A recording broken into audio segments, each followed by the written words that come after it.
Sounds great.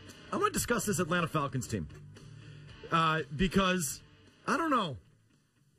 I'm not sure about them. Like, why would you be sure about them? I wonder if they're a fraud team.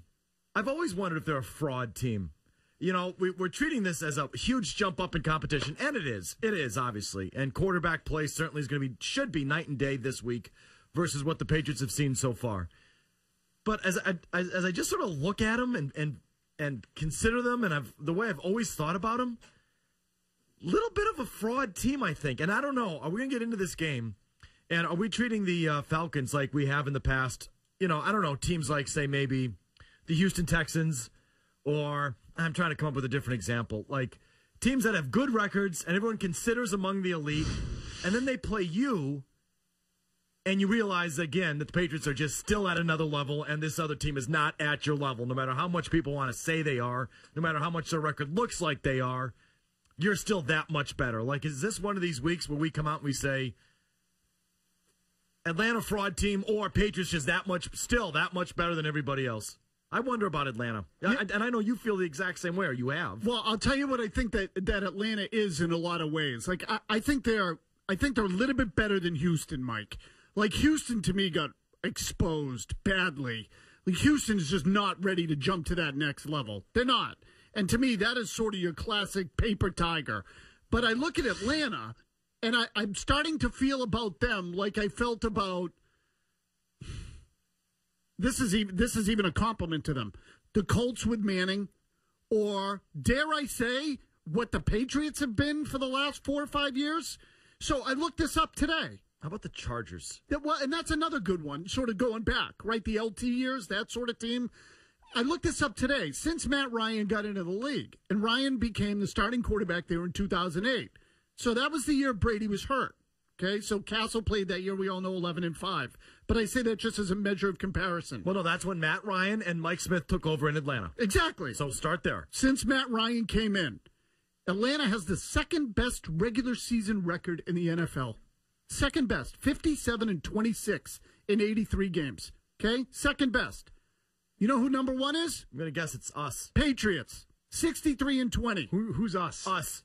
Us. Okay, so the Patriots are 6 games better. The blue and silver. Count yourself on the team now? The blue and silver, baby. So basically, the difference between the Patriots and the Falcons over the last 5+ years has been 1 win per season during the regular season. 1 win. Because in the playoffs, you're 3-4, they're 1-4, which is worse. But they get to the NFC Championship game last year, and has either one of you won a Super Bowl? I said this to you once as a joke. Like, Patriots fans got to start recognizing that they're a hell of a lot more like the Atlanta Falcons than they think they are. It was a great line. Oh, my God, Patriots fans went bananas when you said that. And that was like 3 years ago. I think your exact line was, and it wasn't 3 years ago, it was maybe last year or the year before, where you said, congratulations, you've become the Atlanta Falcons. I think that was your line, Mazz. I mean, I was trying to be a bit of a wise ass, but I looked at the numbers this morning, and it really is uncanny. I mean, it is. It is absolutely uncanny. And on top of it all, like, I took it even further. During that same period of time, Patriots 36-6 at home. Falcons 34-7. Like, they are a terrific team in that building, particularly during the regular season. But then you get them into the playoffs, and something happens. The game changes, or, you know, because they're an offense-first kind of team, or have been, I don't know, all this stuff we've been talking about. They ultimately lose. You know, they ultimately get exposed. And, you know, I don't think they're quite as bad as Houston, right, in that area. But there's something there that you look at and say, there's something missing. Yeah, I mean, it's not a direct comparison. I'm just sort of saying, in that vein. Yeah, sure. Like, in that vein, I don't know. I don't know how good Atlanta is. And when they play a team like you, an organization like you, maybe it's just one of those games that reminds us that you are just better than most everybody else. And, boy, what is it with that Falcons team? Does it start with the quarterback? You know, Mita Perel didn't give him the Matty icing, did he? Didn't Matt Ryan have that from high school? Or BC? Didn't he have that before Mita Perel gave that to him? I don't know the origins of Matty Ice. I first heard Meter do it on the BC football But if you broadcast. want to blame Meter, go right ahead. I say we blame Meter. Okay, but and I love Meter to death, but where'd he come up with that? Well, I think Meter would love if he got the full credit for it. Because the guy sucks in big games. Meter's creative. That's where he got it from. I mean, I don't consider Matt Ryan all that icy. Did it happen that one year against North Carolina State where they came back in the final 2 minutes, maybe? And he threw that touchdown pass to Champion in the end zone. Was that his name? Or Challenger? Who was his name? Challenger. You got Challenger, it. yeah. Wow, that's a good memory, Mike. Thank you. I remember that. It was a great game. It was October of 07. How do you remember that? Because I actually can remember things sometimes. Idiot Me too. savant. Right, exactly. Matty Heisman, too. Okay, so, I mean, if he was in the Heisman hunt, then fine, Matty Heisman. But Matty Ice, where did that come from? He's not that good of a big game quarterback. Look at his postseason games. It's been brutal until last year. He's played 5 postseason games and thrown 7 interceptions. And watch some of the individual things that happen in these games. He fumbles snaps. Don't you hate nicknames? Unpressured. Oh, I can't stand him. Okay. I mean, I hate any sort of nickname. But I'm just saying, like... Megatron. But especially when it's wrong, at least Megatron's good. And I'm not saying Matt Ryan's bad, but I just don't consider him icy. He's not icy. He's not. I mean, Mike, in one of his postseason games, the Falcons scored 2 points. It was 27-2. 2 freaking points. And you know that safety was an intentional grounding in the end zone? It wasn't even like they got to Eli Manning. I mean, again, I pressured him enough for him to throw the ball away, but I did not know that. it's not even like the defense. It was one of those it was a penalty safety, if you will. So that's why I look at this Falcons team from Matt Ryan on out.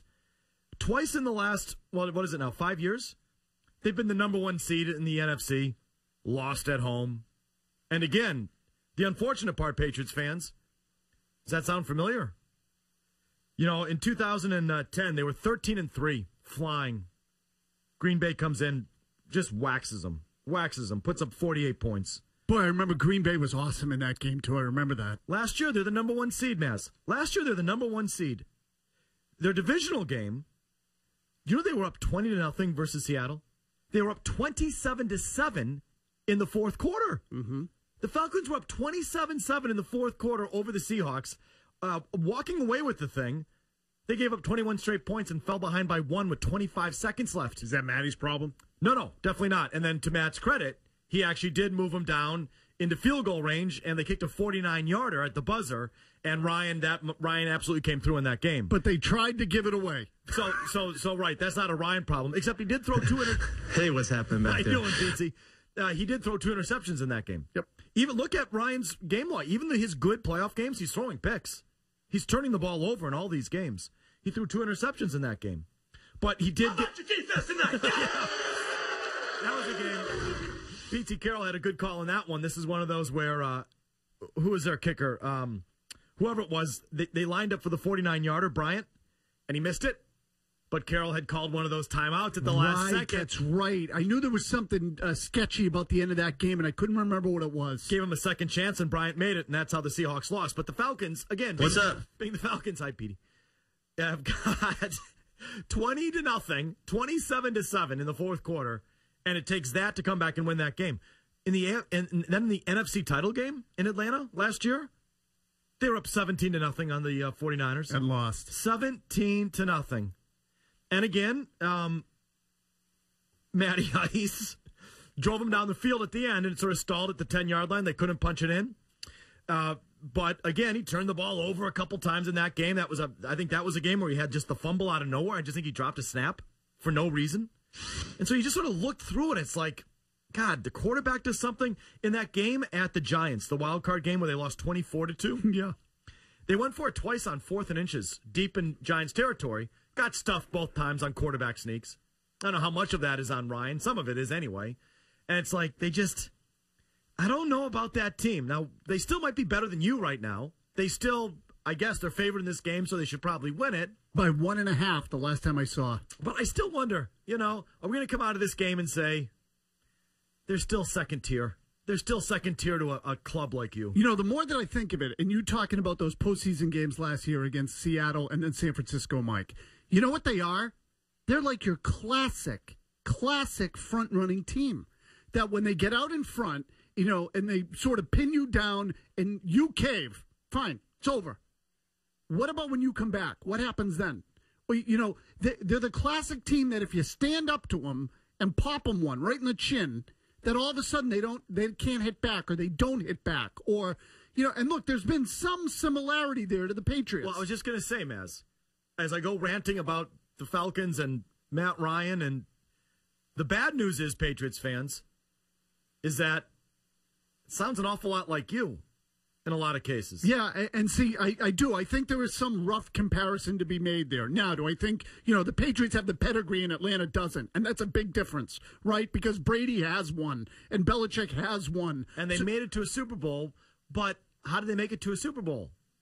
The Dingleberry kicker there on the other side shanked a 31-yarder, which we went out a couple weeks later in Waltham and made. It took me a few tries, but I finally pulled it off. Right. What I'm saying is, like...